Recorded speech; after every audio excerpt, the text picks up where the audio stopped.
Un, deux. Bonsoir mes frères et sœurs. Donc bienvenue parmi nous ce soir. On va passer un moment encore dans la présence de Dieu, en communion avec lui. Sur le ministère de la parole encore ce soir, pour que le Seigneur puisse nous parler et nous éclairer. Vous êtes venus pour cela? Disposer nos cœurs. On sait qu'à chaque fois qu'on est rassemblés, le Seigneur a quelque chose à déposer en nous. Parce que nous sommes sur le chemin de la construction, nous ne sommes pas encore parvenus jusqu'à être parfaits, mais nous sommes sur ce chemin et Dieu s'en charge de faire en nous tout ce qu'il doit faire en nous. Amen. Que nos cœurs soient disposés, que nous sommes vraiment attentifs à cela. Il y a quelque chose, peut-être pas toute la prédication, mais au milieu de la prédication, il y a quelque chose que Dieu veut que mon cœur puisse être interpellé. Amen. Donc on veut aussi accueillir les personnes qui sont en ligne avec nous et que ce soir le Seigneur encore puisse vous faire du bien, que la parole de Dieu puisse vous atteindre. Si vous avez des demandes, des besoins, malgré que vous êtes en ligne, mais le Seigneur n'est pas limité. Le Saint-Esprit est partout, il est omniprésent. Il peut nous parler, il peut nous fortifier, nous encourager. Donc soyez la bienvenue parmi nous ce soir pendant cette réunion. Donc on va se mettre debout et on va louer notre Seigneur Jésus-Christ. Alléluia. On y va. Louange et honneur, gloire et puissance à l'agneau de Dieu immolé. Toutes les nations de la création se prosternent devant le roi des rois. Toute langue sur terre comme au ciel déclarera ta gloire et tout genou fléchira. En t'adorant, tu seras exalté, Seigneur, et ton royaume sera éternel, ô roi des rois.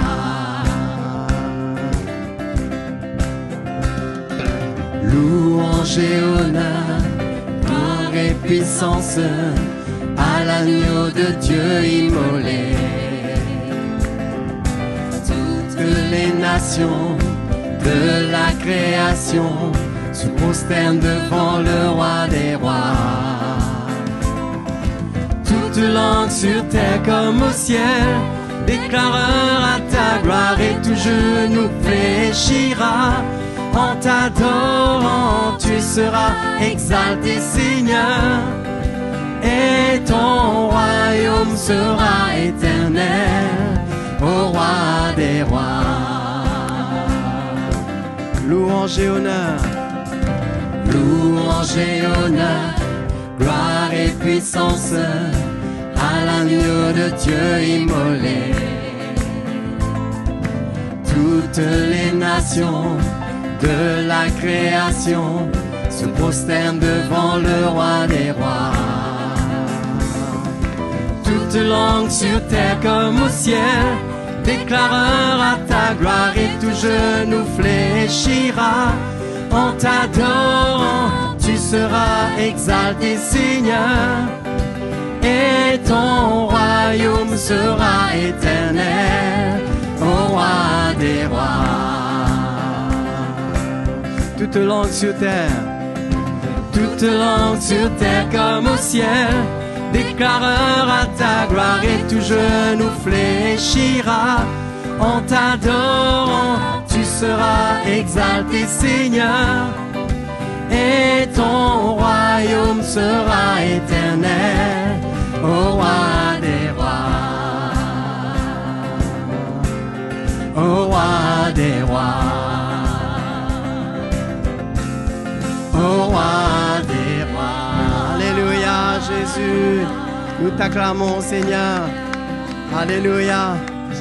Et le voici, voici le roi de gloire qui vient juger le monde avec justice. Et le voici, voici le roi de gloire qui règne dans la justice. Roi des rois et Seigneur, Lion de Juda, parole de Dieu, roi des rois, et Seigneur, Lion de Juda, parole de Dieu. Et le voici, voici le roi de gloire, qui vient juger le monde avec justice. Et le voici, voici le roi de gloire, qui règne dans la justice. Roi des rois, et Seigneur, Lion de Juda, parole de Dieu. Roi des rois et Seigneur, Lion de Juda, parole de Dieu. Et le voici, voici le roi de gloire, qui vient juger le monde avec justice.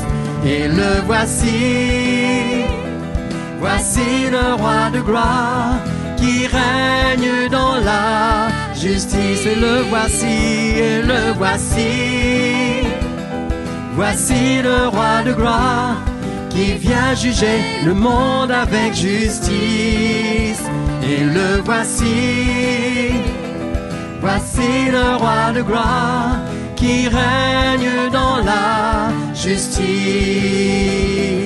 qui règne dans la justice, qui règne dans la justice. Alléluia, alléluia, Seigneur, nous t'adorons, Jésus, te louons, Seigneur. Il est exalté, le roi est exalté très haut. Je le louerai, il est exalté pour toujours, exalté, et je louerai son nom. Il est Seigneur, sa vérité régnera. Tout l'univers en son nom se réjouira. Il est exalté, le roi est exalté très haut. Il est exalté, le roi est exalté très haut. Je le louerai, il est louerai son nom. Il est Seigneur, sa vérité régnera. Tout l'univers en son nom se réjouira. Il est exalté, le roi est exalté très haut. Il est Seigneur, il est Seigneur, sa vérité régnera. Tout l'univers en son nom se réjouira. Il est exalté, le roi est exalté très haut. Il est exalté, le roi est exalté très haut. Alléluia. Il est exalté, le roi est exalté très haut. Alléluia, Seigneur. T'adorons, Seigneur Jésus. Nous t'adorons, Seigneur. Nous t'adorons, notre Dieu. Alléluia. Nous t'adorons ce soir, Seigneur Jésus. Tu es grand, notre Dieu, notre roi. Alléluia. Nous élevons nos voix vers toi, Seigneur. Nous élevons nos mains vers toi pour t'adorer, Seigneur. Pour t'honorer, Jésus. Alléluia. Jésus. Alléluia.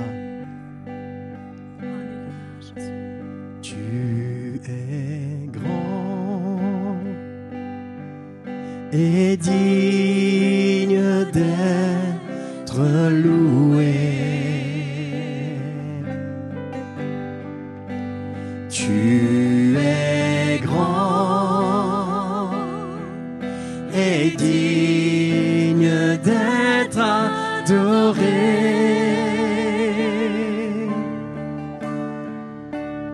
Les anges dans les cieux se prosternent et t'adorent. Tu es grand, tu es digne d'être loué.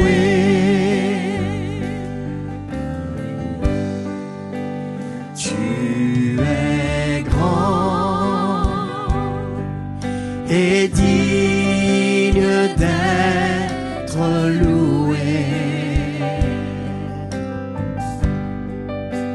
Tu es grand et digne d'être adoré.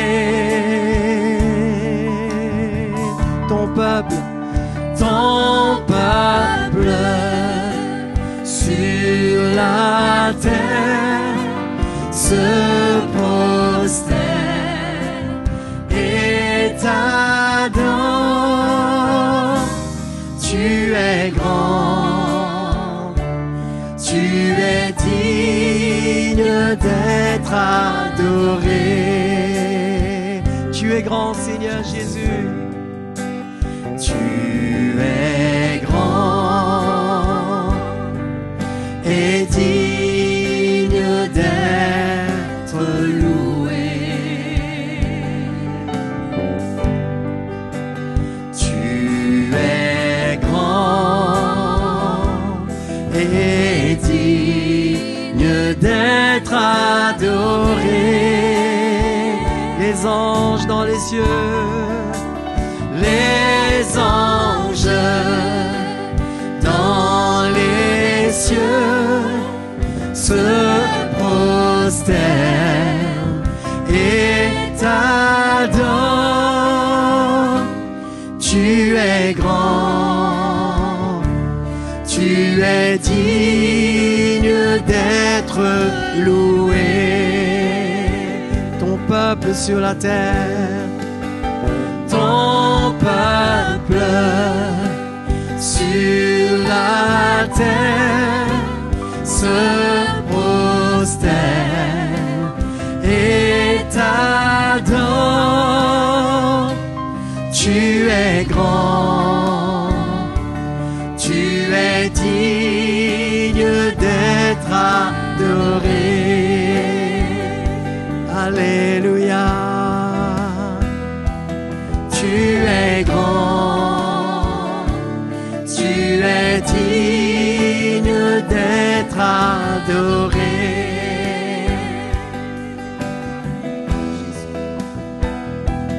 Tu es grand, tu es digne d'être adoré. Oh, d'être adoré, Seigneur. T'adorons, Jésus. Alléluia. Tu es digne, Seigneur. Jésus, nous t'adorons, Seigneur. Nous t'adorons, Jésus. Alléluia. Oh Seigneur, tu es grand et digne d'être adoré, Seigneur Dieu Tout-Puissant.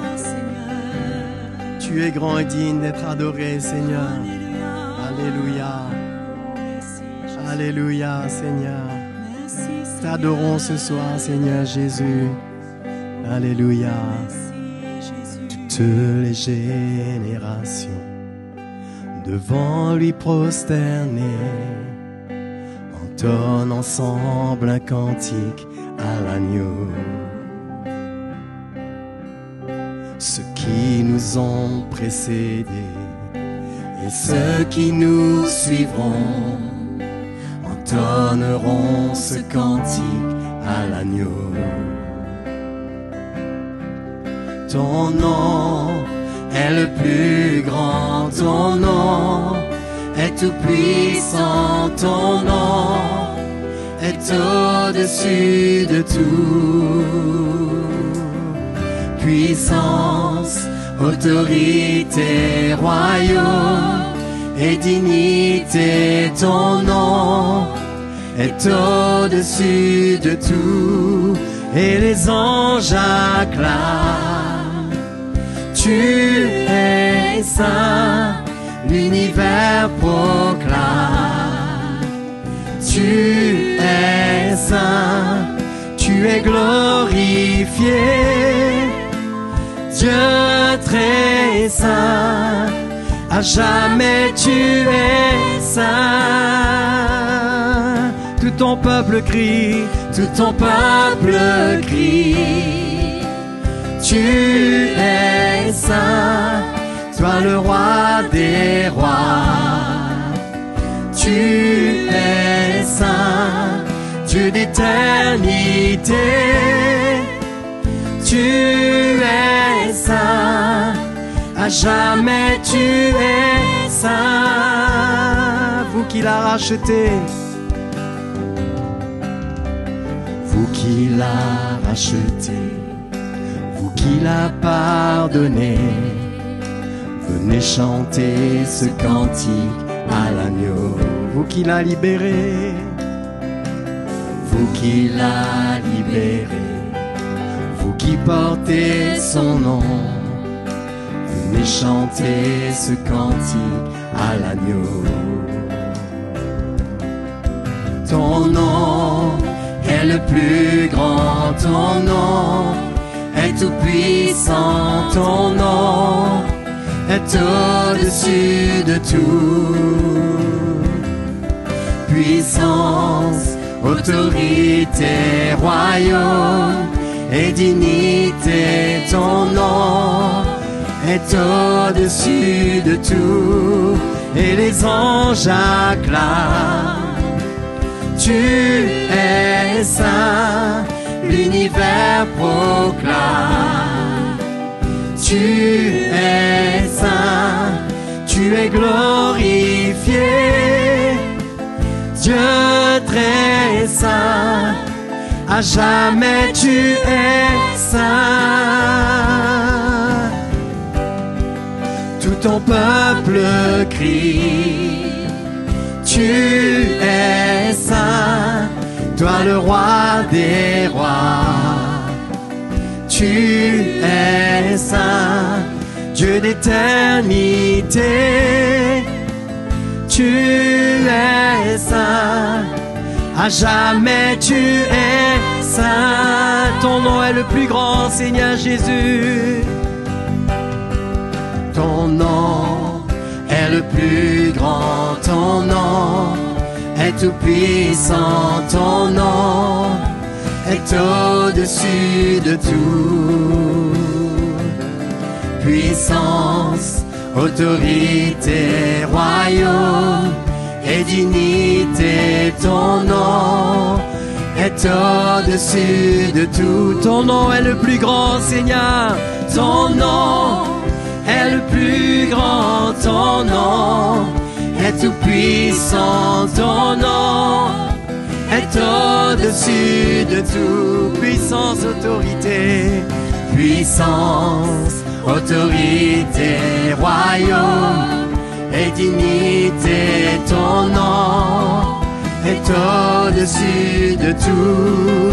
Et les anges acclament, tu es saint, l'univers proclame, tu es saint, tu es glorifié, Dieu très saint, à jamais tu es saint. peuple crie. Tu es saint, toi le roi des rois. Tu es saint, Dieu d'éternité. Tu es saint, à jamais tu es saint. Dieu d'éternité, Dieu d'éternité. Tu es saint, à jamais tu es saint. Dieu d'éternité, Dieu d'éternité. Tu es saint, Dieu d'éternité, d'éternité. Tu es saint, Dieu d'éternité. Tu es saint, à jamais tu es saint. Oh, alléluia, Jésus. Oui, tu règnes, Seigneur. Ton règne est au-delà, Seigneur, de ce que nous pouvons penser ni voir, Seigneur Jésus. Alléluia, notre roi. Tu règnes d'éternité en éternité, Seigneur notre roi. Nous te louons, Jésus. Ton nom est tellement puissant, Seigneur. Oui, Jésus, qu'il peut faire des miracles dans nos vies, Seigneur notre roi. Nous te louons, Jésus. Nous t'adorons. Oh, alléluia. Alléluia, Seigneur notre Dieu. Jésus notre roi. Nous t'adorons. Adorons Jésus de tout notre cœur. Adorons-le, notre Seigneur. Alléluia. Jésus, sois glorifié, sois béni, Seigneur.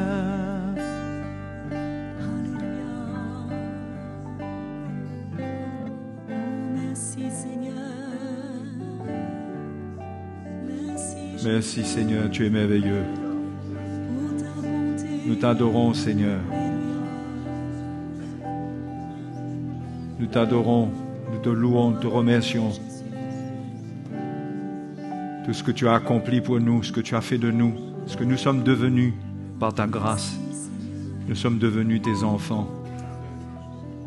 Tu nous as sauvés du péché, des ténèbres. Tu as fait de nous tes enfants. Seigneur, nous-mêmes, nous ne pouvons pas réaliser la grandeur, la profondeur de cette œuvre. Mais nous voulons te remercier. Tu es notre Sauveur, notre Seigneur. Nous t'appartenons, nous te remercions pour cela. Nous sommes en sécurité dans ta main, dans ton plan. Merci pour ta grâce.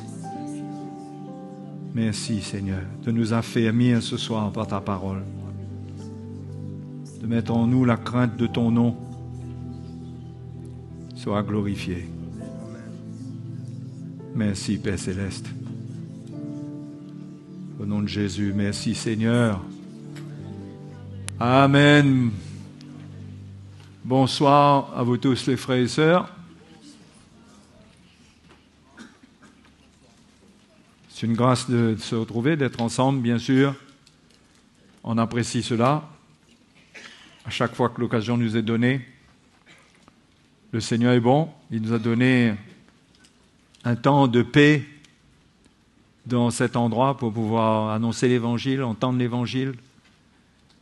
On ne sait pas combien de temps ça va durer, mais c'est un temps de grâce pour nous affermir.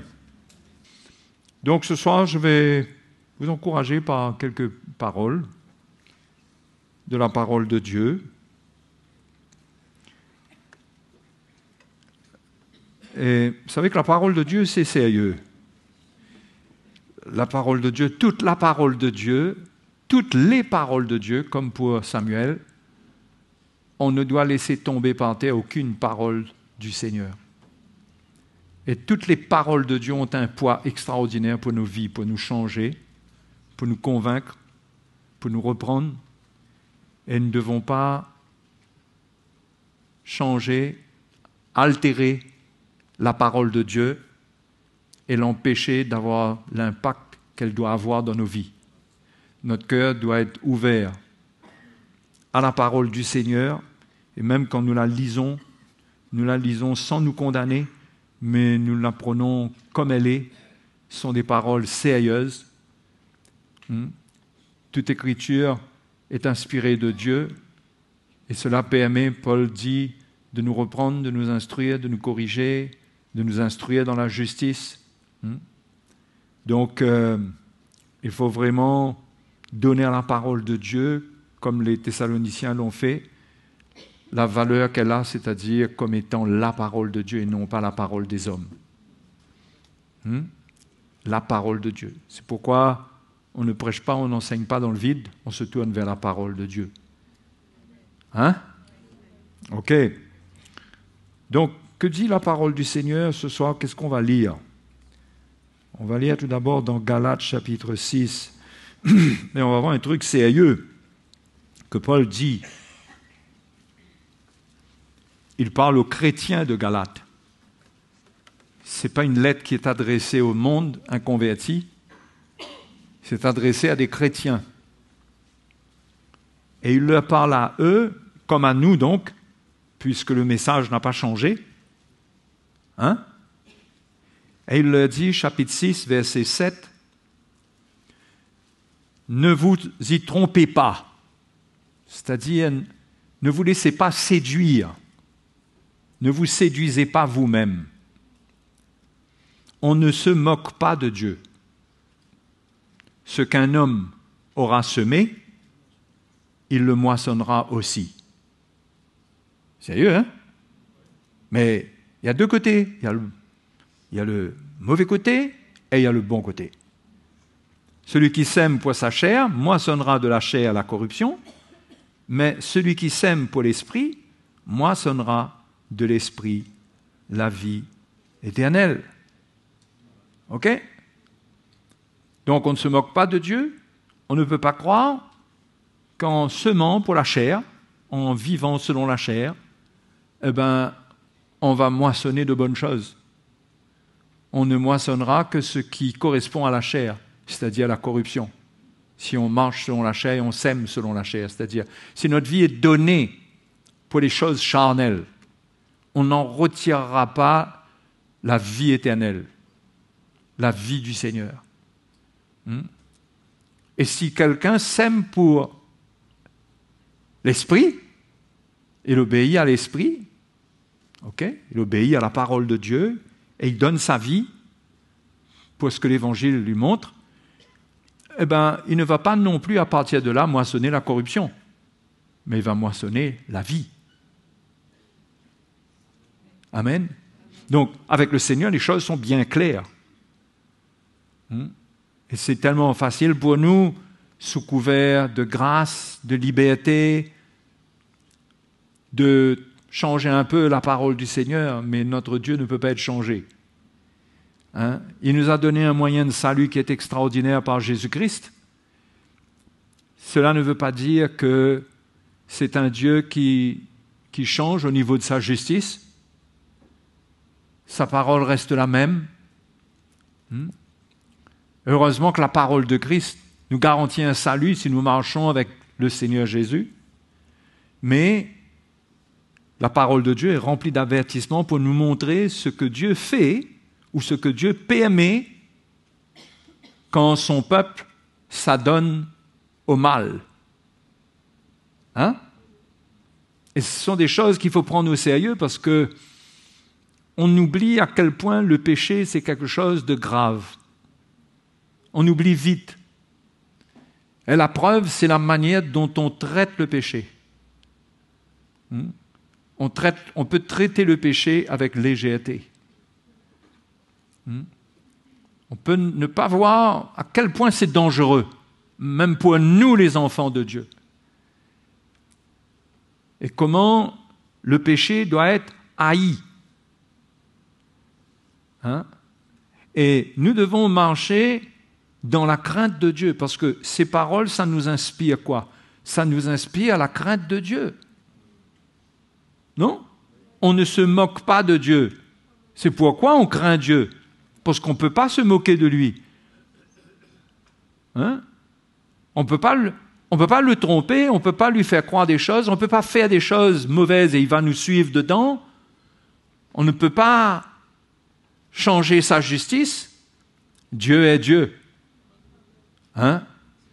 Maintenant, c'est sûr, nous ne sommes plus sous condamnation, c'est clair. Mais Dieu peut nous corriger, nous châtier. Et son châtiment peut être douloureux, sans nous rejeter. Mais parfois, nous ne réalisons pas à quel point le péché a des conséquences. Et ça, on le voit dès le début avec Adam. C'est là où tout a commencé, n'est-ce pas? Avec Adam. Quand on regarde ce que Dieu a dit à Adam après qu'il a désobéi et qu'il a accepté de manger le fruit de l'arbre de la connaissance du bien et du mal que sa femme lui a tendu. Et le verset 17 du chapitre 3 nous dit comment Dieu parle à l'homme et lui dit « Puisque tu as écouté la voix de ta femme et que tu as mangé de l'arbre au sujet duquel je t'avais donné cet ordre, tu n'en mangeras point, le sol sera maudit à cause de toi. C'est à force de peine que tu en tireras ta nourriture tous les jours de ta vie. Il te produira des épines et des ronces, et tu mangeras de l'herbe des champs. C'est à la sueur de ton visage que tu mangeras du pain, jusqu'à ce que tu retournes dans la terre d'où tu as été pris, car tu es poussière, et tu retourneras dans la poussière. » Finalement, si on regarde bien, Dieu n'a pas maudit l'homme. Mais il dit, à cause de toi, le sol sera maudit. À cause de toi. Donc c'est à cause de la désobéissance d'Adam, la parole de Dieu nous révèle cela clairement, que le péché est entré dans le monde et que la création entière allait être affectée. Et si on regarde aujourd'hui tout ce qui se passe, c'est le résultat du péché qui est entré parce qu'un homme a désobéi à Dieu. Et toutes les générations qui lui sont attachées ont été affectées par le péché. Aucun homme n'a été épargné. Donc, le péché est quelque chose de très grave, qui a des conséquences graves.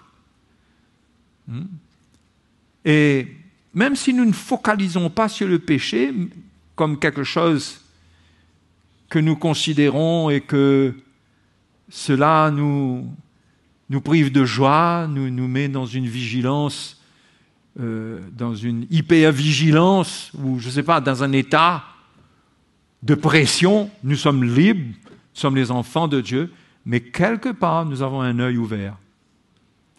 Notre cœur est ouvert. Faisons attention.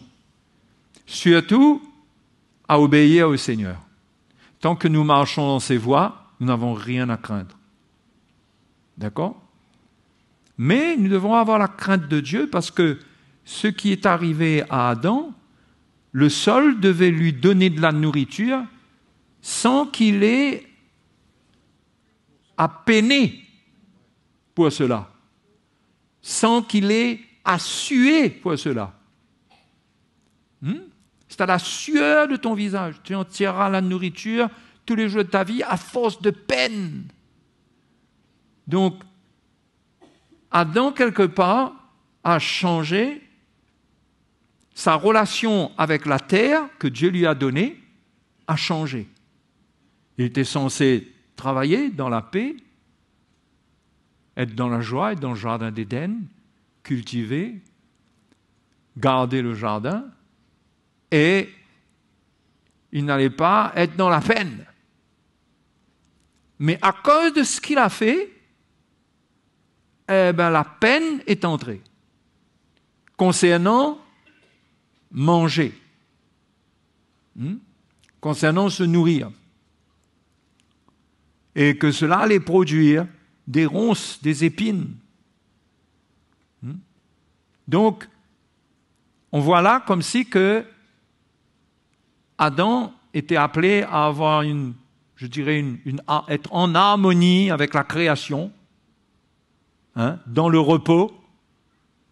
Et voilà qu'à cause de sa désobéissance par rapport à ce fruit qu'il a mangé, il y a une malédiction qui est venue et le sol a été maudit dans le sens que le sol n'allait plus produire ce que ça devait produire et allait produire des choses qui n'étaient pas supposées produire. Les ronces et les épines. J'ai l'impression que les ronces et les épines n'étaient pas dans le plan au départ. Mais la malédiction qui reposait sur le sol a amené cela. Et qu'est-ce qu'on voit? On ne voit pas Dieu maudire Adam, c'est-à-dire le rejeter, prononcer une malédiction sur lui qui le détruisait complètement, mais Dieu va prendre soin de lui. Au verset 20, Adam donna à sa femme le nom d'Ève, car elle a été la mère de tous les vivants. L'Éternel Dieu fit à Adam et à sa femme des habits de peau et il les en revêtit. Donc, qu'est-ce qu'on voit? On voit que Dieu prend soin d'Adam et Ève.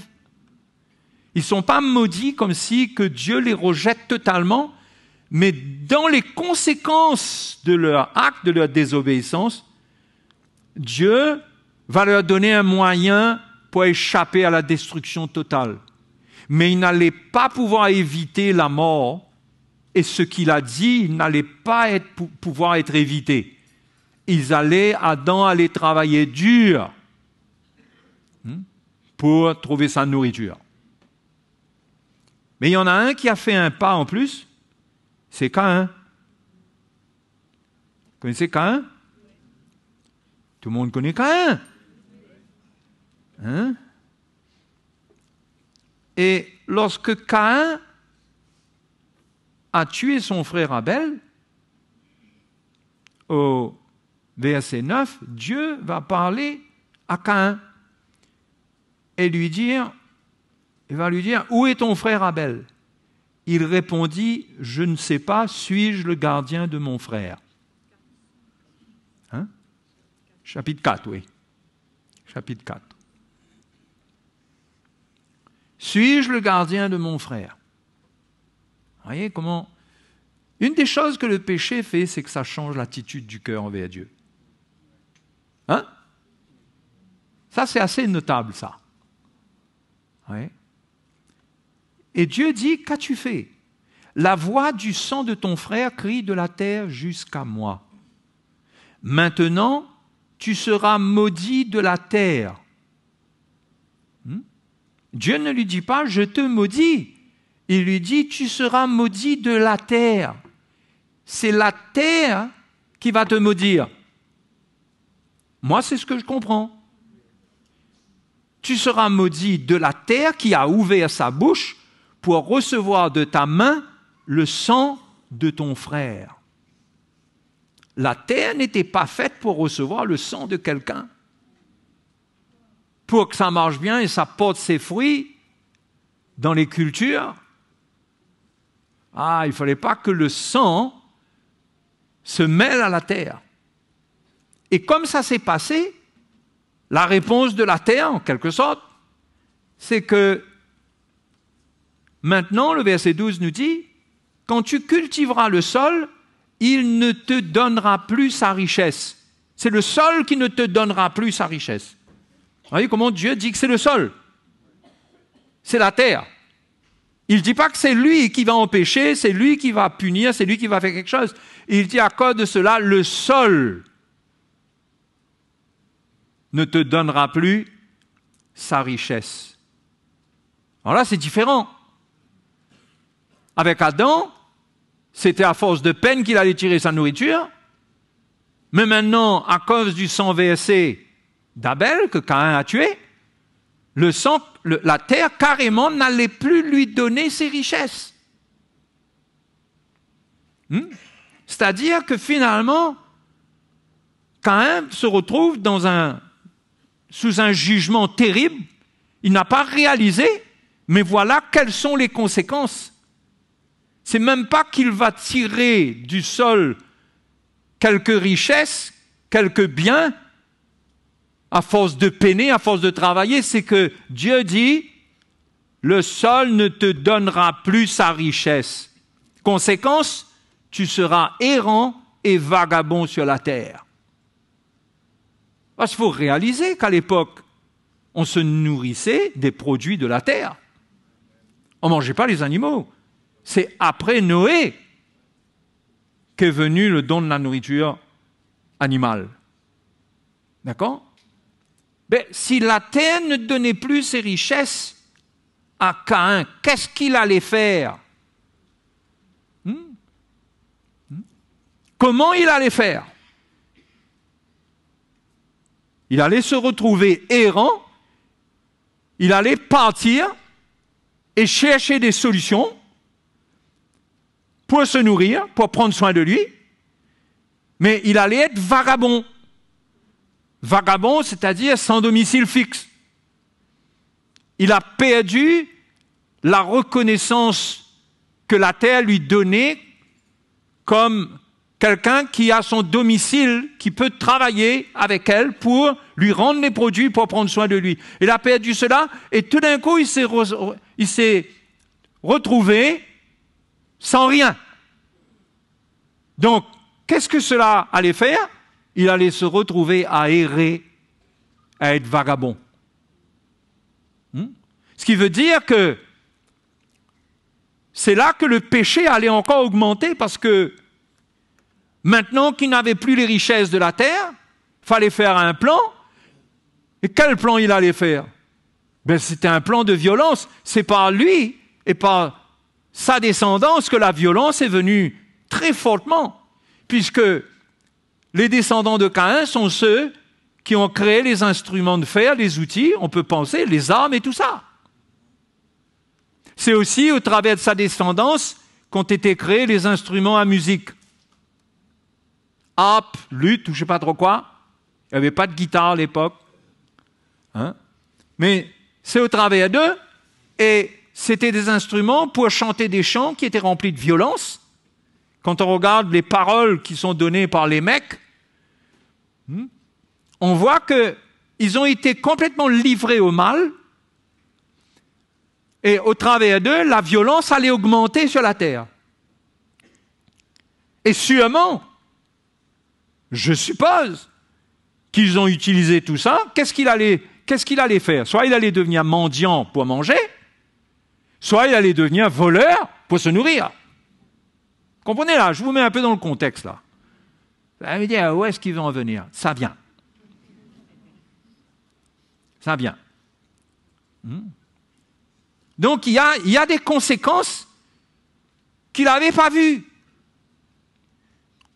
Qu'il n'avait pas vues. Jamais il pouvait supposer, comme Adam, il ne pouvait pas s'imaginer qu'en mangeant un fruit, il allait empoisonner toute la race humaine. Et Dieu ne lui a pas donné les détails, Dieu lui a dit simplement de ne pas manger de cet arbre-là. Si tu manges de cet arbre, tu mourras. Peut-être même que, n'ayant jamais vu la mort, il ne comprenait pas ce que c'était, mais il fallait qu'il obéisse. Pour Caïn, qu'est-ce que Dieu a fait pour Caïn pour lui éviter cela ? Parce qu'on sait ce qui s'est passé. Il s'est passé que Dieu a désapprouvé le sacrifice de Caïn, a rejeté Caïn et son sacrifice, n'a pas approuvé cela, et que cela a irrité Caïn, son visage a été très abattu. Et Dieu, là encore une fois, même que Dieu amène un jugement sur son offrande, qui n'est pas agréable à Dieu, mais Dieu veut l'instruire. Dieu veut lui parler, Dieu lui parle. Et l'Éternel, au verset 6 du chapitre 4, dit « Pourquoi es-tu irrité? Pourquoi ton visage est-il abattu? Certainement, si tu agis bien, tu relèveras ton visage. si tu agis bien, comment? Si tu acceptes ce que je t'ai dit, si tu acceptes ma réprimande, et que tu agis bien par rapport à ce que je t'ai dit, je te dis, tu relèveras ton visage. Mais si tu agis mal, eh ben le péché se couche à la porte. Et ses désirs se portent vers toi. Mais toi, domine sur lui. Donc voilà ce qui s'est passé pour Caïn. Et Caïn, verset 8 nous dit, il adressa la parole à son frère Abel, mais comme ils étaient dans les champs, Caïn se jeta sur son frère Abel et le tua. Il croyait qu'il allait tuer et puis que c'était fini, quoi. Ça, c'est une des séductions du péché, c'est de faire croire que le péché, une fois que ça accomplit son œuvre, ça s'arrête là. Eh bien, c'est une erreur. Le péché a des conséquences graves. Vous voyez ? Et Caïn n'avait pas vu venir, et au point que lorsque Dieu prononce ces paroles, mais il va dire au Seigneur, au chapitre 4, verset 13, il va dire, mais mon châtiment est trop grand pour être supporté. Voici, tu me chasses aujourd'hui de cette terre, je serai caché loin de ta face, je serai errant et vagabond sur la terre, et quiconque me trouvera me tuera. L'Éternel lui dit, si quelqu'un tuait Caïn, Caïn serait vengé 7 fois. Et l'Éternel mit un signe sur Caïn pour que quiconque le trouverait ne le tue point. Donc on voit qu'à chaque fois, le Seigneur prononce son jugement selon sa justice, que ce soit Adam, que ce soit Caïn, ils doivent accepter qu'il y a des conséquences, il faudra supporter les conséquences, mais lui, il est avec eux pour les aider. Il a parlé à Caïn au départ. Ensuite, lorsque Caïn craignait d'être tué, il a mis un signe sur Caïn. Donc, on voit que Dieu ne les abandonne pas totalement, mais ils doivent supporter les conséquences de leur désobéissance. Et pareil, Caïn, il a brisé sa relation avec la terre. Il aurait pu travailler et au moins, avec un peu de peine, mais avoir un minimum, quoi. Mais là, il ne pouvait même pas espérer avoir le minimum. Ah, ça a dû être déprimant, complètement décourageant, tellement il dit, mon châtiment est trop grand pour être supporté. Donc Adam a subi une forme de malédiction à un niveau. Caïn, c'est encore plus fort, c'est aller plus loin, au point qu'il est devenu errant et vagabond. Sûrement un homme violent, avec une descendance violente, et tout ça s'est transmis, parce que ça a des conséquences, dans les enfants, dans son environnement, ce qu'il a transporté, ce qu'il vivait, ça l'accompagnait dans ses enfants, dans sa famille et tout. C'était terrible. Maintenant, gloire à Dieu, nous ne sommes pas sous la condamnation. Déjà, ça pour nous, c'est merveilleux. OK? Donc, je ne suis pas là pour vous parler de choses, pour vous faire croire qu'il y a une condamnation. Non, non, non. Il n'y a pas de condamnation. Mais quand on regarde la manière dont la parole de Dieu nous instruit, on ne se moque pas de Dieu. On ne rentre pas dans des choses par la désobéissance pensant qu'il n'y aura pas de conséquences. On ne se moque pas de Dieu. On ne se dit pas, je vais faire quand même et ça va aller. Non, Dieu sera là pour nous rappeler. L'Épître aux Hébreux, chapitre 12, nous dit que Dieu nous châtie. Il ne nous abandonne pas comme pour Adam, comme pour Caïn. Il y a quelque chose qu'il va faire pour nous épargner le pire, mais les conséquences sont là. Donc, les conséquences de cette relation brisée, l'harmonie qui existait entre ces hommes et la nature, c'est un peu comme nous. Le péché brise toujours la relation, brise l'harmonie. Ça vient détruire l'harmonie, ça vient détruire la relation. Au point que là où on devrait trouver la paix, la joie, le soutien, c'est comme si que le sol est maudit. On ne peut rien tirer dedans. On dirait qu'on lutte pour tirer un minimum. La vie est difficile. Les relations sont difficiles. La vie de foyer est difficile. Parce qu'on ne réalise pas que notre désobéissance, quelque part, atteint le terrain du cœur de ceux envers qui nous pratiquons l'iniquité, le péché, nous manifestons des cœurs durs, des paroles dures, sans réaliser qu'il y a des conséquences à tout cela et que ces péchés-là brisent l'harmonie, brisent la relation. Mais là, encore une fois, aujourd'hui, le Seigneur nous a donné, il est venu, Jésus est venu pour nous, il est mort à la croix, et la Bible nous dit dans Hébreux chapitre 12, verset 24, Hébreux 12, 24,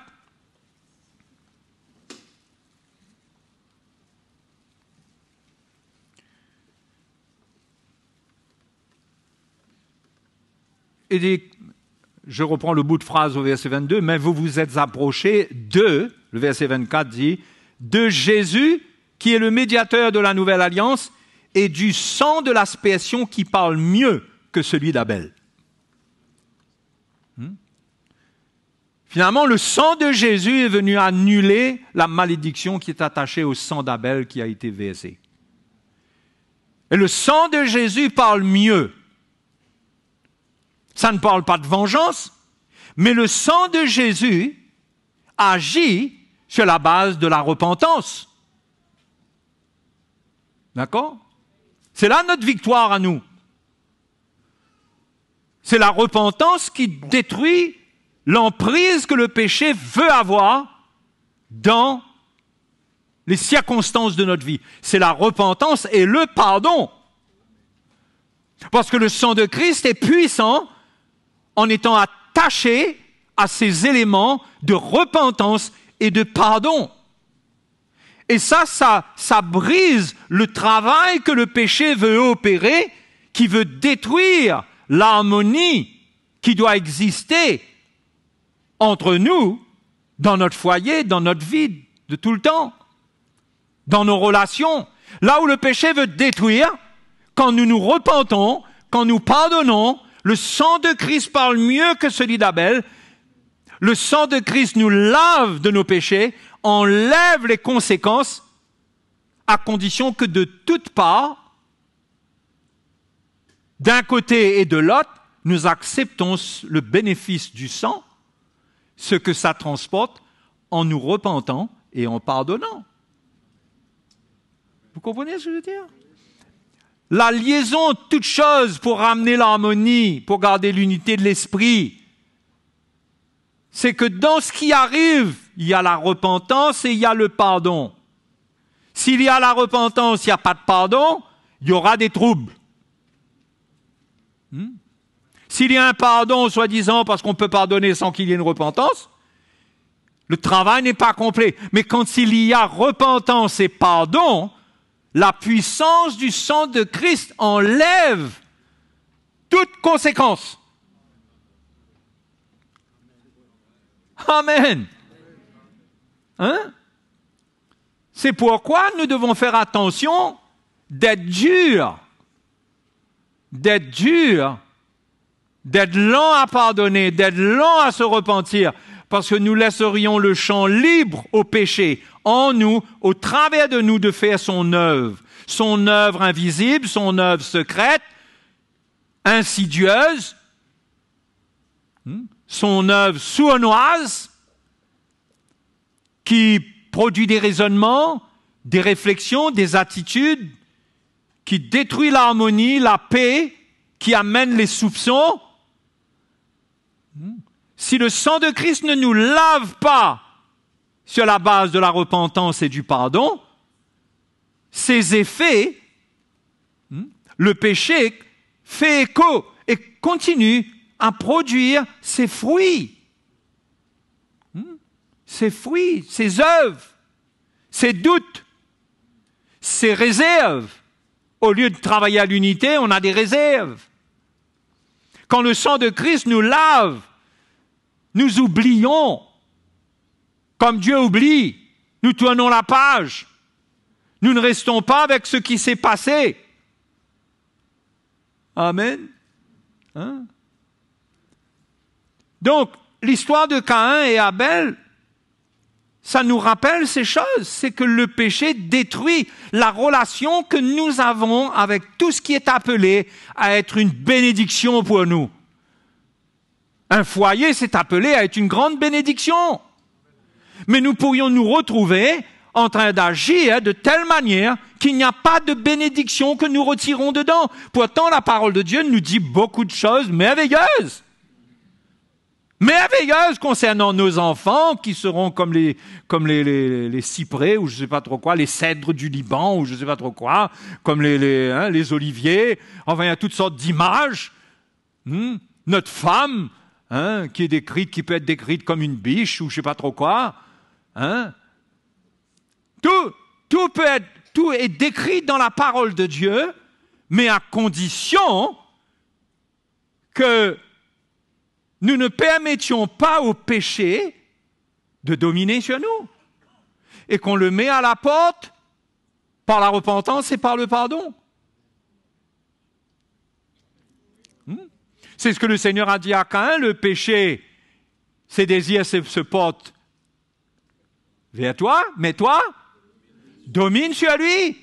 Et Dieu nous donne le moyen de dominer sur le péché. Parce que le péché se couche souvent à la porte lorsque nous sommes blessés, lorsqu'on nous a dit quelque chose d'injuste, lorsqu'on a fait quelque chose d'injuste envers nous. Le péché se couche tout de suite à la porte de notre cœur. Et la tentation vient et les raisonnements s'élèvent en nous.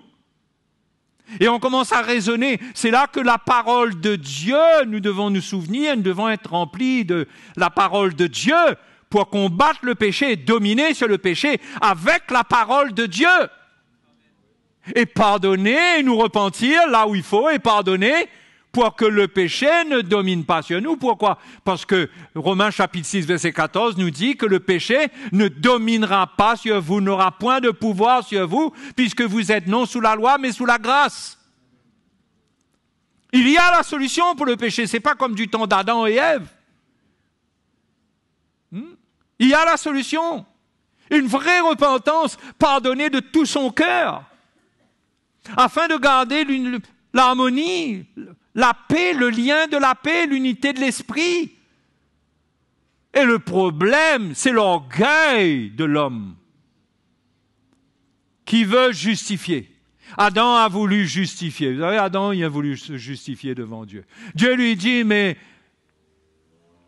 est-ce que tu as mangé de l'arbre dont je t'avais défendu de manger? Il aurait pu répondre oui ou non. La question était simple, non? C'était une question à oui ou non. La première chose qu'il fait, il dit, la femme que tu as mise auprès de moi, elle m'a donné à manger. Il donne des explications à Dieu, au lieu simplement de répondre. Et que s'il répond simplement, Dieu ressent son cœur, et par des paroles vraies, son cœur retourne vers Dieu dans la lumière, avec sincérité, et là, il y a une plus grande aide, il y a quelque chose qui va se passer, qui sera plus puissant. Je ne sais pas, je ne peux pas imaginer la chose. Mais Adam, tout de suite, la réaction du péché, c'est la femme que tu as mise auprès de moi. Et ce n'était pas la question que Dieu avait posée. Et le péché nous fait répondre à des questions qui ne sont pas posées. On travaille dans une autre direction, parce qu'on cherche un moyen pour sauver notre peau. Et on ne veut pas voir l'œuvre que Dieu veut faire dans notre vie. On ne voit que le problème. On essaie de trouver une solution et le problème, c'est toujours les autres. C'est toujours ça. Ça se passe dans 80-90% des cas et je suis gentil. Mais quand il y a un problème, notre instinct de conservation, c'est de sauver notre peau, n'est-ce pas? Et pour sauver notre peau, nous devons sacrifier la peau de l'autre. Et on le fait sans aucun remords. Oui. Et c'est pas bon. C'est pourquoi nous devons obéir à la parole de Dieu. Quand on est ouvert, quand on sait que nous-mêmes on n'est pas purs, on doit se repentir en premier. Et ne pas vouloir traiter le cas de l'autre alors que nous-mêmes on a un problème. Mais ça, on n'arrive pas à le voir. Pourquoi? Parce que souvent, le péché a eu le temps de nous séduire et nous montrer que c'est l'autre le problème. C'est pourquoi nous avons besoin d'avoir une révélation de l'Évangile, d'être remplis de l'Esprit et d'être animés de la parole de Dieu, comme Paul dit aux Colossiens, que la parole de Christ habite abondamment parmi vous. Lisons la parole de Dieu, enrichissons-nous de la parole de Dieu. Ce n'est pas pour de la connaissance intellectuelle, c'est pour être équipé afin de donner des réponses spirituelles, afin d'obéir, d'avoir la force, la grâce d'obéir, de prendre notre croix, de nous remettre en question et de ne pas empirer les situations. Vous voyez? Donc, c'est ça la leçon qu'il faut tirer de ces histoires-là. Et que si nous voulons éviter des conséquences, ne nous moquons pas de Dieu. Quand Dieu nous parle, Dieu nous montre notre état. Quand Dieu veut traiter notre vie, quand Dieu nous dit comment faire, faisons-le sans faux raisonnement. Parce que sinon, c'est comme si qu'on veut cultiver le sol à notre manière. On a notre manière de cultiver le sol. Mais Dieu a instruit Adam comment cultiver le sol. Et pas Adam qui dit au Seigneur, ok, voilà comment je vais faire, Seigneur. Non, il a appris de Dieu. Et nous apprenons tout de Dieu. On ne peut pas déterminer, nous, comment on va faire les choses. Nous sommes appelés à obéir au Seigneur. Et par l'obéissance, Ésaïe nous dit qu'on goûtera les meilleures productions du pays. Si vous êtes docile et obéissant, vous goûterez aux meilleures productions du pays. Ce qu'il y a de meilleur en partout, en toutes choses, se manifestera envers vous. Mais là où vous allez vous comporter d'une manière injuste, d'une manière malhonnête, il n'y aura pas de retour si ce n'est un retour charnel qui pourrait venir au lieu d'une bénédiction. Mais quand on se construit une vie droite, un cœur droit, et qu'on est prêt, nous, on prend notre croix, c'est-à-dire on accepte de mourir à nous-mêmes. La croix du Seigneur, quand on la prend, elle nous remet en question, nous. Elle pèse sur nous. Elle nous montre notre état, elle nous fait ressentir la mort qui doit prendre place dans notre vie, pas dans la vie de l'autre. On a tendance à vouloir que l'autre prenne sa croix, sans que nous prenions la nôtre. Mais en toutes circonstances, chacun doit porter sa croix. Parce que la croix sur laquelle le sang de Jésus a coulé, elle a le pouvoir de réparer ce qui a été détruit, ce qui transporte le mal, ce qui est maudit quelque part. C'est-à-dire ceux qui transportent le mal. La croix de Christ, quand on s'identifie à elle, elle est accompagnée de la puissance du sang de Jésus et elle a le pouvoir de purifier, de laver, de ôter le péché, l'iniquité et de recréer un terrain qui va produire des fruits dignes du Seigneur et non pas des épines et des ronces. Et parfois, on moissonne des épines et des ronces. On trouve drôle que ça pique. Il gagne un coup de épines avec quelqu'un. Ta femme, ton mari. Mais peut-être c'est toi qui as semé ça dans son cœur. Peut-être. On va peut-être se repentir pour que ces épines-là arrêtent de pousser. Qu'on trouve une vie en harmonie, une vie dans la douceur, dans la paix. Et on ne réalise pas comment Dieu doit accomplir une œuvre en nous et on doit s'apprêter à cette œuvre, s'ouvrir au travail de Dieu. Et dans les circonstances qui arrivent, Dieu est grand, Dieu veut nous voir humbles, il veut qu'on regarde dans notre cœur, il nous pose des questions nous concernant. Quand il a parlé à Adam, il n'a pas demandé des comptes sur toute chose. Il lui a dit, qu'as-tu fait? Pareil pour Caïn, qu'as-tu fait? Toi là. C'est de toi qu'il s'agit là. Je pense que chacun doit être prêt à répondre au Seigneur par la repentance. Non? Et là où il y a besoin de pardonner, on pardonne. On ne se bat pas, on ne se justifie pas, mais on pardonne pour garder la paix en nous. Parce que nous-mêmes, nous portons des ronces et des épines en nous. Nous ne sommes pas bien. Nous-mêmes, nous sommes frustrés par nous-mêmes après, parce que nous avons perdu cette paix, parce que notre cœur est dur.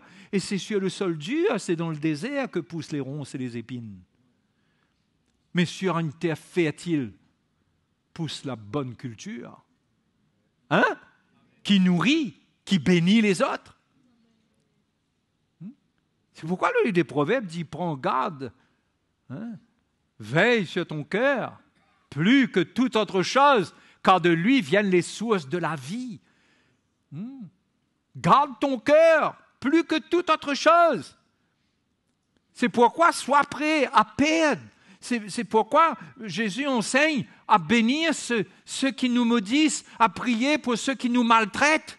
Parce que ne te permets pas de créer avoir un cœur qui s'endurcisse et dans lequel vont pousser des ronces et des épines, et tu vas pas être bien, et tu vas devenir susceptible, tu vas avoir de la suspicion, tu ne vas plus trouver l'amour, tu vas toujours avoir un problème. Vous savez, quand vous avez un cœur dur, vous avez des épines et des ronces en vous. C'est avec cela que vous voulez nourrir les autres. Les gens viennent en contact avec vous, et ils ressentent que vous n'êtes pas bien. On ne peut pas aller trop loin, on ne peut pas poser certaines questions, on ne peut pas avoir certaines conversations. Parce qu'on a affaire à un terrain qui est épineux et rempli de ronces. Et on ne peut pas construire avec ça. Et une maison, un foyer ne peut pas se construire avec ça. Et les relations ne peuvent pas se construire avec ça. Or, nous sommes appelés à produire des fruits de bonne qualité, les uns pour les autres. Le fruit de l'esprit. L'amour, la joie, la paix, la douceur, la bienveillance, la tempérance, etc., etc. La fidélité et tout. On est appelé à avoir ce fruit. Mais ce fruit-là, il va pousser. Ce n'est pas nos faiblesses qui vont empêcher cela de pousser. C'est notre endurcissement de cœur. C'est quand les épines et les ronces remplacent cela. Et que nous laissons cela, nous laissons notre terre comme un sol qui est aride, qui n'est pas arrosé. Eh bien, mes frères et mes sœurs, gardons notre cœur plus que toute autre chose. Gardons notre cœur plus que toute autre chose. Parce que si nous voulons avoir la vie du Seigneur, si nous voulons que les sources de la vie jaillissent de nous, ça ne jaillira pas d'un cœur qui est dur. Mais quand il y a de la repentance, alléluia, quand il y a de la repentance, le sol redevient tendre, fertile. La vie revient dedans. La vie revient dedans. Et ça reproduit les fruits. Et on redevient bien. Et on retrouve notre relation dans notre maison. Et on retrouve nos relations avec les frères et les sœurs. Mais qu'est-ce qui empêche les relations si ce n'est pas l'endurcissement de cœur, le souvenir d'expériences qu'on a faites, qu'on a eues avec quelqu'un, qui endurcit notre cœur? Mais Dieu nous demande de lâcher prise, de pardonner. Et le Seigneur restaurera les relations. Il fera les miracles que seule la croix peut faire. C'est pourquoi soyons sensibles. Quand nous sentons que nous avons une part dans quelque chose quelque part, premier réflexe, nous repentir. Pas aller pour régler le compte. Premier réflexe, examiner notre cœur. Qu'est-ce que Dieu veut régler en nous? Je ne dis pas qu'il faut aller inventer un tort qu'on n'a pas, mais être ouvert, que le Seigneur nous montre notre cœur, parce que l'occasion est là pour grandir spirituellement, pour que cette vie recommence son œuvre en nous. C'est ça, grandir spirituellement. C'est quand la vie de Christ trouve un chemin dans notre cœur et que cette vie, elle va nous arroser, elle va nous inspirer. Elle va avoir un parfum dans nos relations, par nos paroles, par la manière dont on écoute. Il y aura quelque chose de Christ qui va se manifester. Jésus, c'est l'arbre de vie qui doit grandir en nous et qui doit porter des fruits et que les frères et les sœurs et le monde doivent goûter à ces fruits-là. Mais même dans notre travail, si nous sommes durs, si les gens ont des problèmes avec nous tout le temps, au lieu de trouver la solution, au lieu de trouver la vie du Seigneur, c'est toujours un problème avec nous. C'est triste, parfois les chrétiens même sont à l'avant-garde de crise là où ils sont. Ils occupent les premiers postes. C'est triste. Mais un chrétien, au contraire, Jésus a dit, vous êtes le sel de la terre. Vous êtes la lumière du monde. Donc, je ne sais pas pour vous, mais pour moi, ces histoires illustrent la crainte de Dieu qu'on doit avoir. La crainte de Dieu. Ce n'est pas juste des histoires qui se sont passées et puis, oh, ça c'était bon pour Adam, c'était bon pour... Mais Paul dit que toutes ces choses ont été écrites pour notre instruction. Nous qui sommes arrivés à la fin des temps. Parce qu'il y aura tellement de choses pour venir. Le péché va venir rapidement se coucher à la porte. Parfois, même sans raison, la tentation est de plus en plus forte, elle est là. Toutes ces histoires, ces illustrations sont là pour nous rappeler comment nous devons être vigilants et nous devons agir. Parce que Dieu a dit à Caïn, si tu agis bien, tu relèveras ta tête. Si tu agis bien, tu relèveras ta tête. Ben moi, en conclusion, je te dis une chose, moi, ce soir, mon frère et ma sœur en Christ, agis bien. Agis bien. N'agis pas, tu n'agis pas bien dans l'Évangile si tu agis pour avoir raison. Parce que vite fait, Dieu peut te montrer que tu as tort. Et vite fait, Dieu peut te montrer des situations dans lesquelles tu as eu tort et ce que tu es en train de dire, tu es en train de réclamer quelque chose que finalement tu n'as pas le droit de réclamer parce qu'il y a autre chose qui serait contre toi. Et on n'a rien de temps, Dieu veut te montrer cela. Avec le Seigneur, ne cherche pas à avoir raison. Laisse Dieu te donner raison. Paul a dit aux Romains, laisse la vengeance, laisse la colère agir. Ne vous vengez pas vous-même. Surmonte le mal en faisant ce qui est bien. Fais ce qui est bien. Amen. Et c'est possible. Nous sommes nés de nouveau. Le péché ne peut pas dominer sur nous. Il peut y avoir des tentations, il y a une souffrance, mais il faut endurer la souffrance de la bonne manière et triompher du mal par la souffrance, parce que la croix, c'est une souffrance, mais il y a une résurrection dedans. Donc, on prend la souffrance, on est peut-être blessé, il y a quelque chose qui s'est passé, mais on agit bien dedans. Jésus a bien agi. Il a dit, Père, pardonne-leur car ils ne savent pas ce qu'ils font. Il n'a maudit aucun de ceux qui l'ont crucifié. Aucun. Et c'est là notre identification à la croix. C'est d'agir bien par nos paroles, par nos œuvres, au point que Paul dit même aux Romains, si ton ennemi a faim, donne-lui à manger, s'il a soif, donne-lui à boire. Agis bien, parce qu'il s'agit de ton cœur, il s'agit de ton petit jardin. Ton jardin, ne laisse pas n'importe quoi rentrer dedans. Et si tu sèmes des paroles, si tu dis des choses, Jésus a dit que ce sont les paroles, c'est pas ce qu'on mange qui souille le cœur de l'homme, c'est ce qui sort, parlant des paroles, des pensées, des choses mauvaises, ça souille le cœur de l'homme. Donc garde ton cœur plus que toute autre chose.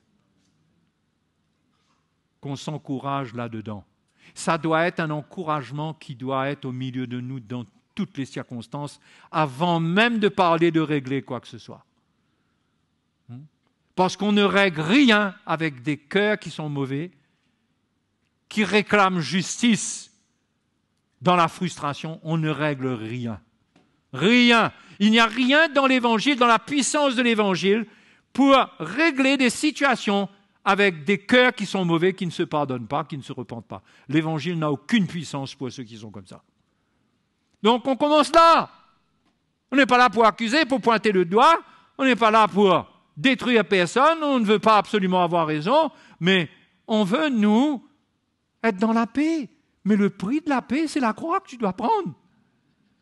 La paix est donnée au prix de la croix que tu dois prendre. Et tu vas retrouver la paix. Amen. Et ton petit jardin intérieur sera préservé. Et tu vas continuer à servir le Seigneur, même s'il y a un peu de souffrance. mais tu vas pouvoir répondre à l'appel du Seigneur. Servir le Seigneur. Donc, n'oublie pas ces paroles. Le péché se couche à la porte, mais toi, domine sur lui. Dieu avait vu le péché se coucher à la porte de Caïn, parce que quand Caïn commence à dire « Suis-je le gardien de mon frère ?» Ah, le péché est là, mon ami. Il est là à la porte. Là. On ne sait pas quelle forme il va prendre, mais déjà, il te rend arrogant et insolent. Ton attitude là, de la porte à l'extérieur, il commence à changer ton attitude de cœur. Ne le laisse pas entrer. Domine sur lui. Bénis. Prie pour celui qui te maltraite. Fais du bien. Et laisse Dieu accomplir des miracles à sa façon. Amen. Levons-nous, prions le Seigneur. Alléluia. Merci Seigneur. Seigneur, nous ne voulons pas nous-mêmes devenir comme Caïn, des vagabonds qui errent, qui ne savent plus quoi faire, où nous allons nous retrouver isolés, perdus avec nos pensées, parce que nous avons perdu ta parole, nous lui avons désobéi. Seigneur, nous ne voulons pas grandir dans cet exemple de désobéissance, mais nous voulons nous humilier, nous voulons apprendre à nous humilier. Nous ne voulons pas entrer dans la guerre à laquelle nous sommes invités par le péché, la guerre de l'orgueil, de l'arrogance, mais nous voulons nous humilier et nous voulons accepter les imperfections, nous voulons accepter les souffrances que cela produit et nous ne voulons pas accepter que le péché nous sépare des autres. Seigneur, que la lumière de ta parole saisisse nos cœurs, que la grâce qui est attachée à ta parole pour nous sauver nous donne la victoire, pour que nous puissions être des témoignages vivants de la victoire de la croix, que nous ne sommes sous aucune condamnation, sous aucune malédiction, mais nous sommes sous ta grâce, et tu nous relèves et tu nous restaures dans n'importe quelle situation. Tu as le pouvoir de le faire, parce que la puissance de ton sang, la puissance de ta mort et de ta croix est illimitée. Est illimitée. Elle peut tout réparer, elle peut tout faire, et nous croyons en elle, parce que nous l'avons expérimenté nous-mêmes au jour de notre salut. Tu nous as pardonné, tu nous as changés, tu nous as libérés des ténèbres. Seigneur, nous ne pouvons permettre au péché d'entrer par aucune porte. Rends-nous vigilants, que ta parole nous anime, que l'Esprit de Dieu nous anime. Préserve-nous de tout aveuglement, de toute séduction. Nous glorifions ton nom ce soir. Sois béni. Tu es merveilleux, Seigneur. Tu es merveilleux. Sois loué. Alléluia. C'est l'obéissance qui brisera toutes les luttes que nous pouvons avoir, les frères et sœurs. Hein? Quand on sent qu'on sait avec peine qu'on doit retirer quelque chose. Mais non, mais c'est dans la paix que Dieu nous appelle. Notre rédemption, elle est complète. C'est dans la paix. La lutte vient du péché qui a une emprise quelque part dans nos raisonnements, dans l'orgueil. Mais si nous lâchons, waouh, c'est pas avec peine que nous allons retirer la bénédiction qu'il y a dans notre couple, dans nos enfants, dans nos parents. Hein? Là où nous travaillons même, ne détruisons pas par nos paroles, par nos attitudes, ce que Dieu veut nous donner, les bénédictions qu'il a établies pour nous. Il y a des bénédictions. Mais gardons notre cœur, parce que c'est l'état de notre cœur qui se retourne contre nous parfois. Alléluia. Hein? Donc, tenons ferme. Résistons au diable. Laissons pas le péché entrer. Hein? Alléluia. Allez, on va louer le Seigneur ce soir. Alléluia. Malgré toutes circonstances, malgré toutes mes faiblesses, Seigneur, je viens vers toi pour te louer. Les épreuves de la vie que tu as mis sur mes pas, elles me conduisent vers toi pour te chercher. Me voici, Seigneur.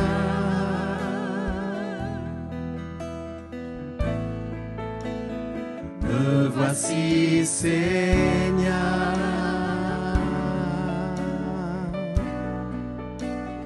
Me voici, Seigneur. Je veux faire ta volonté.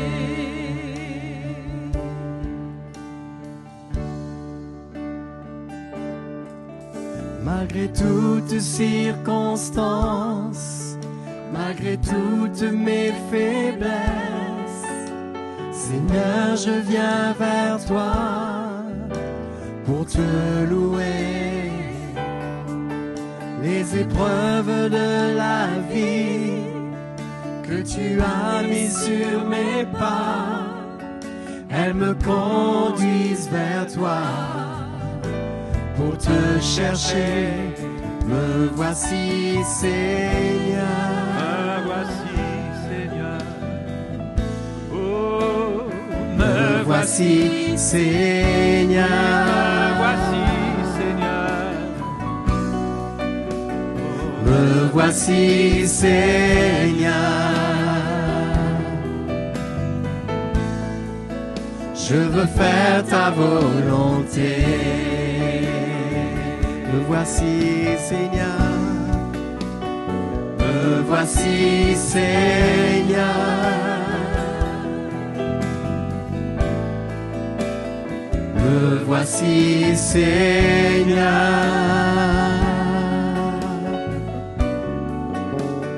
Me voici, Seigneur. Je veux faire ta volonté. Alléluia. Oh Dieu. Merci Seigneur. Je crois que personne d'entre nous, on veut se retrouver errant et vagabond. Quitter notre maison, quitter notre conjoint, quitter notre foyer et nous retrouver dans une salade. Pourquoi? Parce qu'on n'a pas obéi au Seigneur. Et la maison que Dieu nous avait donnée, ou l'église que le Seigneur nous a donnée, on peut se retrouver à partir aussi. Elle ne nous donne plus ses richesses. Parfois, on peut être là, et à cause de cela, on n'est plus connecté. On ressent que dans l'esprit, on ne ressent plus. On ne reçoit plus. On a un conjoint, on a l'impression qu'on ne l'aime plus. Parce que nous-mêmes, on a détruit quelque chose. On a détruit le jardin, le nôtre et l'autre. On a perdu l'harmonie. Le Seigneur veut restaurer tout cela. Mais il faut s'humilier. La seule chose qui peut faire problème, c'est l'orgueil. C'est l'orgueil. On ne veut pas perdre. On ne veut pas avoir tort. Ah ben, tu vas rester comme ça même. Si tu ne veux pas t'humilier. Mais si tu es prêt à t'humilier, le Seigneur restaurera. Hein? Moi, je pose une question. Moi, qu'est-ce qui est plus précieux? Avoir raison ou bien avoir la paix de Dieu dans notre cœur? Qu'est-ce qui est plus important? Passer des semaines et des semaines, on se bat pour avoir raison, on perd la paix, ou bien se repentir tout de suite et on reste dans la paix. Parfois, on est dans des combats et dans des luttes qui durent, qui ne nous sont pas avantageux. Et pourquoi on maintient ça, ce combat, cette lutte-là? L'orgueil. Abandonne. Amen. Abandonne-toi. Laisse la croix te prendre. Pourquoi tu ne veux pas, toi, souffrir cette croix-là? Jésus, là, il n'avait pas de raison de résister à tout le monde. Il s'est laissé faire pour quoi? Ce n'est pas l'exemple qu'il nous donne, ce n'est pas le modèle, ce n'est pas l'exemple de souffrance qu'il nous donne, où on lâche notre vie, on laisse la crucifixion se faire, et on pardonne, et il y a une résurrection pour nous. Ah oui, frère, mais c'est dur, tu sais, c'est dur de souffrir comme ça. Ben, le péché va se coucher à ta porte et les fausses doctrines feront entrer le péché dans ta vie. parce que tu entendras des doctrines qui t'aideront dans ta position. Au lieu de prendre tout simplement cette croix qui te coûte de souffrir, mais qui amène une mort et une résurrection. Hein? Donc, le chemin est là devant nous. J'espère que vous êtes encouragés à continuer dans ce chemin, que vous avez le témoignage de la vérité de l'Évangile, de la véracité de l'Évangile.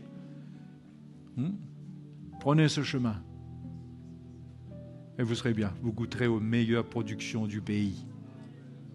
Amen. Dieu vous amènera dans les meilleures relations. Vous n'êtes pas marié, Dieu vous donnera ce qu'il y a de meilleur.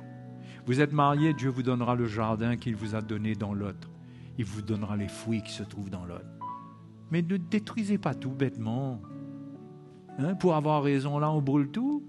Qu'est-ce qu'on va se retrouver errant et vagabond? Voyons. Vous êtes sérieux, non? Il faut être sensé. Allez, je vous laisse là. N'oubliez pas que si vous avez besoin de nous, pour qu'on prie pour vous, avec vous, si vous voulez partager vos cœurs, rencontrer les anciens, on est là. Ça aussi, humiliez-vous. Pour que le Seigneur augmente sa paix dans votre cœur. Qu'on puisse vous aider. OK? Allez, bonne soirée. Accompagné d'une bonne nuit et de beaux rêves. Merci Seigneur.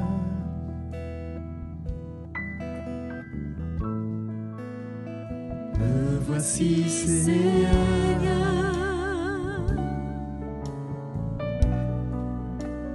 Me voici Seigneur.